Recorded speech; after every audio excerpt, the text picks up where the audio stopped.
बिस्मिल्लाहिर्रहमानिर्रहीम, अस्सलाम वालेकुम। मैं हूं अब्दुल कादिर और आप देख रहे हैं आपका अपना फेसबुक और यूट्यूब चैनल। आज तारीख़ है 16 जून और दिन है जुमेरात का। रात के तकरीबन कोई 12:10-15 का वक्त है और मैं इस वक्त एक फ्यूल स्टेशन के पास मौजूद हूं इस्लामाबाद के।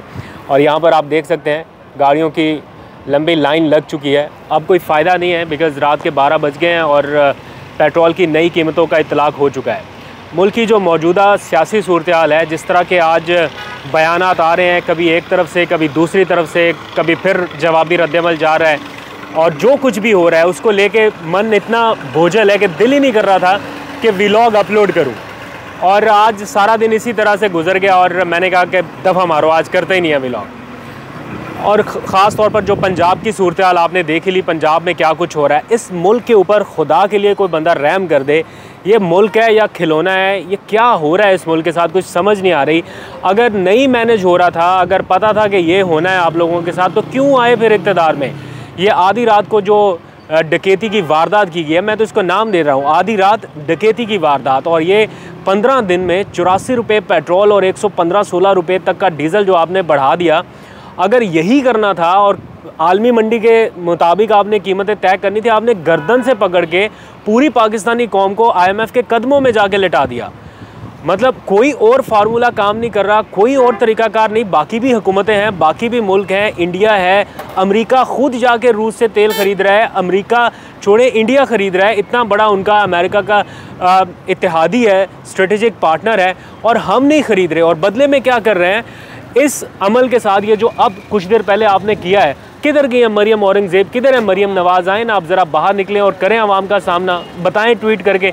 वो 3-3 रुपये पेट्रोल की कीमत में इजाफा होने पर जो पूरी रात नाच नाच कर घुंघरू तोड़ते थे, वो सारे किधर हैं? अभी निकले ना बाहर। ये जो लाइन लगी हुई है, जो लोग जो ख्वार हो रहे हैं, अभी मैं कुछ देर में जाऊँगा उनसे बात भी करूँगा, पता चले कि इन लोगों के ये गालियाँ नहीं दे रहे बस, बाकी सब कुछ है। शायद कुछ लोग गालियाँ भी दे रहे हो। मेरे पास फ्यूल कार्ड है ARY का, मुझे शायद फ़र्क ना पड़े, या और बहुत सारे लोगों को फ़र्क ना पड़े, लेकिन बराह रास्त किसी बिल वास्ता तो फ़र्क पड़ रहा है ना आपको। हर चीज़, जाएं सुबह ब्रेड लेने, जाएं सुबह अंडे लेने, आपको लग पता जाए। गरीब तो बेचारा मर गया रातों रात।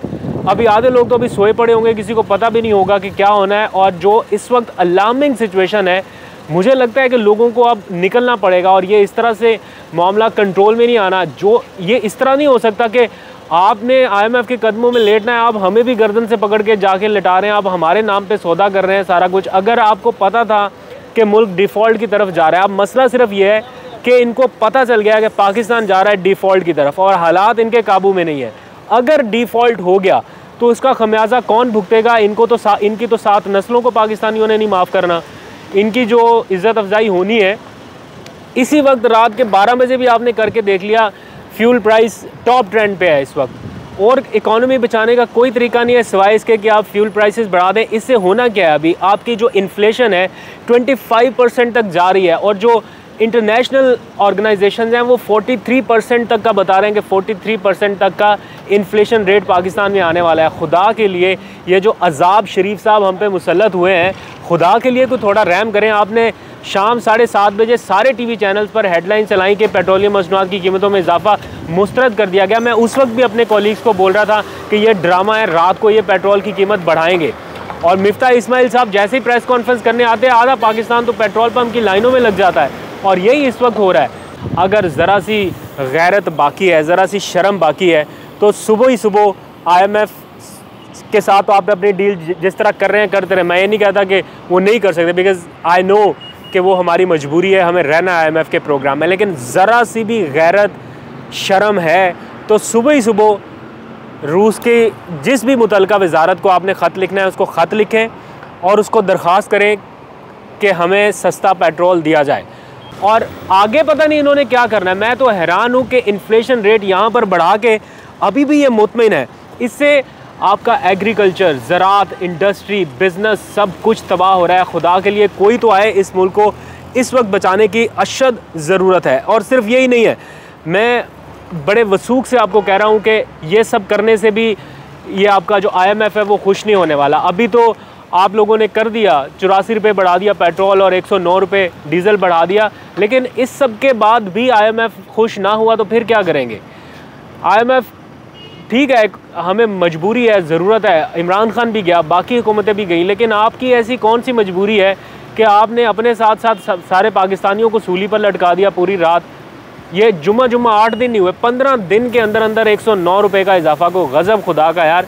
आप लोगों को करने के लिए कोई और काम नहीं। अगर नई हुकूमत होती तो माफ़ी मांगे आवाम से और खुदा हाफिज़ करते हुए चलते बने। ये मज़ीद अजाब आवाम के ऊपर मुसल्लत ना करें। अभी आपने रात में ये डकैती डाली है, अभी कल यहाँ पर बस नहीं होनी। बिजली की कीमत आपने बढ़ा दी, आपने गैस की प्राइसेस 45% तक इंक्रीज़ कर दी, पेट्रोल डीजल कोई चीज़ तो आपने छोड़ी नहीं। ये था आपकी तजर्बाकार टीम, और या आप कहते थे कि हम मुईशत ठीक करने आए हैं, हमारे पास तजर्बाकार टीम है और हम सब ठीक कर देंगे चंद दिनों के अंदर अंदर। आपने सत्यानाश कर दिया।